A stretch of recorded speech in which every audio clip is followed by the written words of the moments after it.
Hello అండి అందరికీ. ఒక ప్రజాస్వామ్య దేశంలో ప్రజలు తలుచుకుంటే ఏమన్నా సాధించవచ్చు అని చెప్పేసి నేపాల్ ప్రజలు మరొకసారి ప్రూవ్ చేయడం జరిగింది.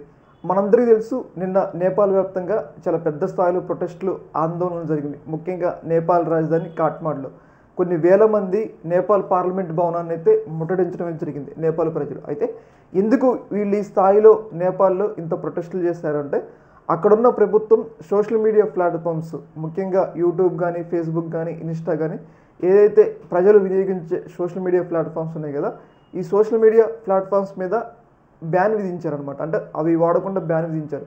ఈ నిర్ణయం అనేది తీవ్రస్థాయి ఆగ్రహాన్ని వ్యక్తమైంది. ఎందుకు అంటే, ఈ సోషల్ మీడియా ప్లాట్ఫామ్స్ ద్వారా ప్రభుత్వానికి వ్యతిరేకంగా ప్రజలు క్యాంపెయిన్ చేస్తున్నారు. ఇలా చేయడం వల్ల ఏంటి అంటే, ప్రభుత్వ అవినీతి బయటపడుతుంది. ఇది బయటపడుతుంది అని చెప్పేసి ముందస్తు జాగ్రత్తలో భాగంగా అక్కడున్న ప్రభుత్వ పాలకులు ఈ సోషల్ మీడియా మీద బ్యాన్ విధించారు.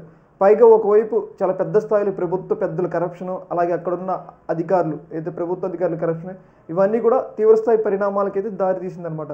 ఇంకా వాళ్ళకి వేరే ఆప్షన్ లేక చాలా పెద్ద స్థాయిలో ప్రజలు ఒకసారి అనుకుంటే ఏ పోలీసులు కానీ, ఏ సైన్యం కానీ వాళ్ళని ఆపదు అని చెప్పేసి మనకైతే క్లియర్గా అర్థమవుతుంది. నిన్న పెద్ద ఎత్తున నేపాల్ రాజధాని కాఠ్మండు, అలాగే పార్లమెంట్ భవనాన్ని ముట్టడించారు.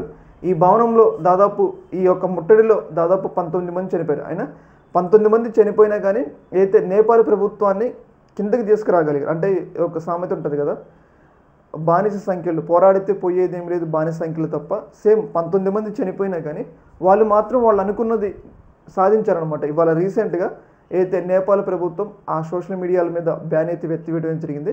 అయితే అక్కడున్న హోంమంత్రి కూడా రాజీనామా చేయడం జరిగింది. ఏదేమైనా కానీ నేపాల్ ప్రజలు ప్రభుత్వం మీద పోరాటం మరొకసారి ఎలా అని చెప్పేసి మనకైతే చూపించారనమాట. ఎందుకంటే ప్రభుత్వాలు మనం ఏం అనట్లేదని చెప్పేసి వాళ్ళకి ఇష్టం వచ్చినట్లు కరప్షన్ చేసుకుంటూ పోతాయి. కాకపోతే వాటిని మనం నిలదీస్తేనే వాళ్ళు సరైన పద్ధతిలో నడుచుకోవడానికి అవకాశం ఉంటుంది. కాబట్టి ప్రజలకి ఎలా పోరాడాలో నేపాల్ ప్రజలు మరొకసారి చూపించారు అని చెప్పేసి మనకైతే ఇక్కడ క్లియర్గా అర్థమవుతుంది అనమాట. ఏదేమైనా కానీ ఈ యొక్క పోరాటం అనేది కొంతమందికి ఇన్స్పిరేషన్ అని చెప్పేసి మనం అయితే అర్థం చేసుకోవచ్చు. ఈ యొక్క అంశంలో మీ యొక్క అభిప్రాయాన్ని కామెంట్ సెక్షన్లో తెలియజేయండి.